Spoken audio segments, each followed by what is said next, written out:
Yo, what's going on, guys? Crispy Flakes here. Welcome to Extra Crispy. So one thing I absolutely love going over is NBA draft day comparisons. It's just a really good chance to just kind of see like what type of player a person can become or what type of play style a player has, all that good stuff, man. Sometimes they're hit, sometimes they're miss. I think the worst example I can think of, or the best example, however you want to put it, is I think Deshaun Stevenson. Used to play for the Washington Wizards. You might know him as This Man Can't See Me. He was compared to Michael Jordan. And Giannis Antetokounmpo, he was compared to Nicholas Batum.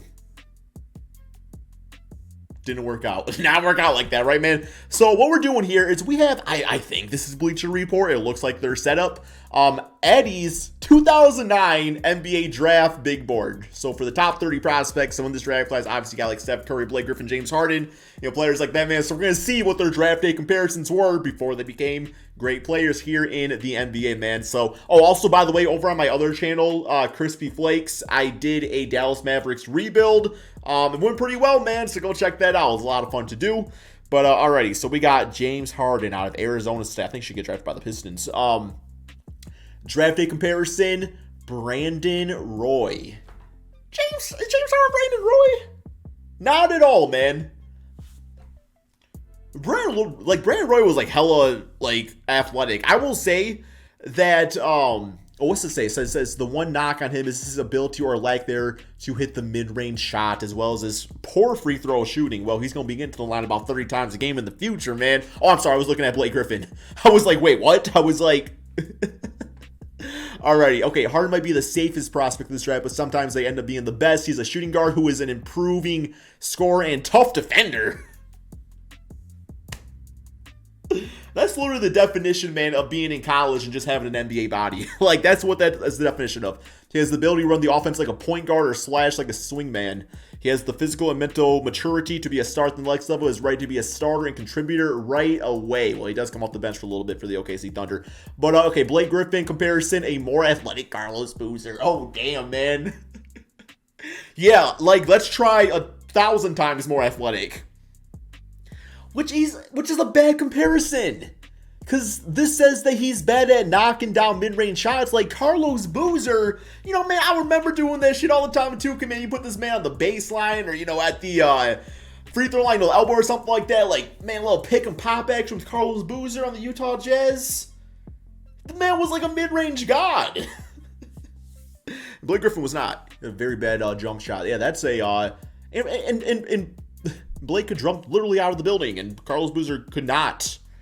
All right, we got Brandon Jennings. I love Brandon Jennings, by the way, man. Great player. Achilles injuries took him off my Detroit Pistons. Comparison, Terrell Brandon. The only thing I can say about this is they both have Brandon in their name. Beyond that, I don't know who Terrell Brandon is. And next up, we got Stephen Curry. And his player comparison, man, falling in the draft, by the way, is... Chauncey Billups, Monte Ellis. Mr. Big Shot. Monte Ellis. Obviously Steph Curry, like Chauncey was a great three-point shooter, don't get me wrong, but Steph Curry obviously took that to a whole new level, and you got people saying that he might pass Magic Johnson as the greatest point guard of all time if he wins the Finals MVP, this NBA season. What's it say here? It says, I'm a Steph Curry bandwagon, while some tweener guards have busted recently in the NBA. Pause. Curry can have great success if taken by the right team. He is the best pure scorer in the draft, and his point guard skills and defense have improved within the last 2 seasons. There are 2 ways that can go in the NBA. Either he can be an undersized two-way guard who is using a scoring spark a la Steve Kerr, who would pretty much make him a draft disappointment, if not a bust. Would you draft Steve Kerr in the top 10? No, but I have him coach the man. Or he can be utilized as a scoring point guard who is continually develops his point guard skills, similar to Chauncey or Monte. I think this latter will happen. Kerr will be a great player in the NBA or in the league. I agree with that. I agree he'll become a great player. Next up, we got Derozan. This is going to be an interesting one, man, because Derozan is kind of more like an old school type of guard. And his player comparison, Jason Richardson. No, not really. Jay Rich was a really solid three-point shooter. Definitely can handle the rock, create for himself. The athleticism was off the charts, though, man. But, Jay Rich definitely could be a pick and pop type of dude.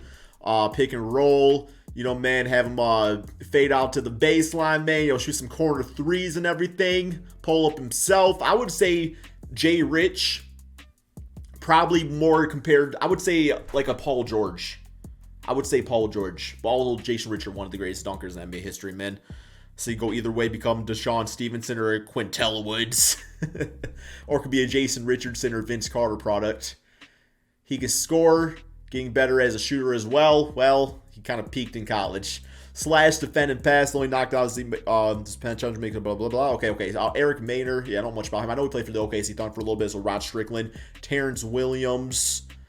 Josh Howard comparison. Dwan Summers. Remember him on the Spurs a little bit. Jamal Mashburn. James Johnson. Here we go. James Johnson. Older player now, but a player comparison of Antoine Jamison. Antoine Jamison was actually a pretty solid scoring power forward for the Washington Wizards, playing with Gilbert Arenas and Caron Butler. James Johnson, I think there were like moments where he could like score decent in the NBA, but he was definitely more as like a grit and grind type of player. I think he's on the T-Wolves now, isn't he, man? I don't know. Where's James Johnson these days? Next up, we got Jeff Teague, who I think he was an all-star point guard for the Atlanta Hawks for a season. Kind of fell off after that. Player comparison, Aaron Brooks. Nah, he was better than Aaron Brooks. Facts of the matter. Jordan Hill played for the Lakers for a bit. With Joe Smith, okay. Oh, Ricky Rubio. I am not drinking the Ruby Kool-Aid like the rest of America. He might be a solid point guard, but he has a high bust potential, which is actually crazy because like he did become a solid point guard. Like, I guess it's not crazy. It's just what happened. Player comparison, a taller Jason White Chocolate Williams. I like how I put the white chocolate up in there, man. Can't just say Jason Williams, man. We all know who you were talking about. I mean, Jason Williams was like the fancy passing type.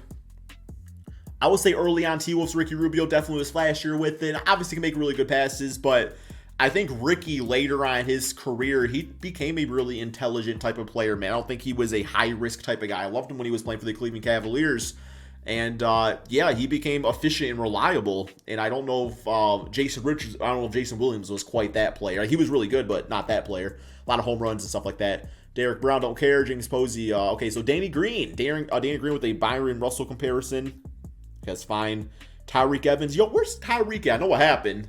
Then he was kicked out of the NBA for a little bit, man. But I think it's time to bring him back. Like, Tyreek Evans still has something to help out with in the NBA. Kendall Gill.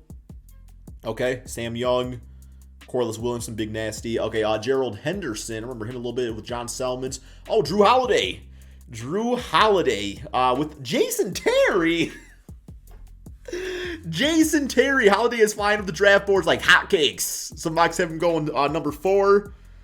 An undersized shooting guard, whatever. Okay, yeah, Jason Terry was not a defensive god like that, man. Jason Terry was an offensive monster. Drew Holiday can knock down the 3, but I want to say it's like his Forte. Is that a word? Forte. There we go. Forte, not Porte. The Porte Pate.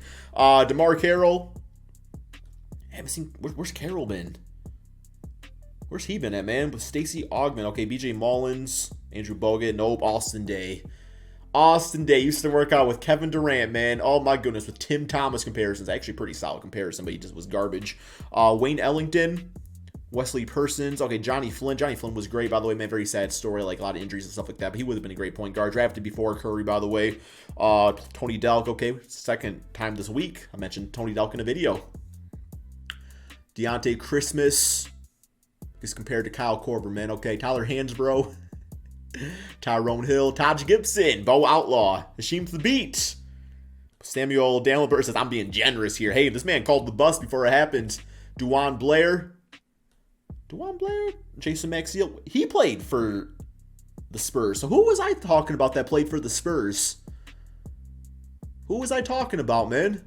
Wasn't Jordan Hill? Yeah, I'm just now curious. Juwan Summers. Juwan Summers did not play for the Spurs. I have that all mixed up. Yeah, that's my bad.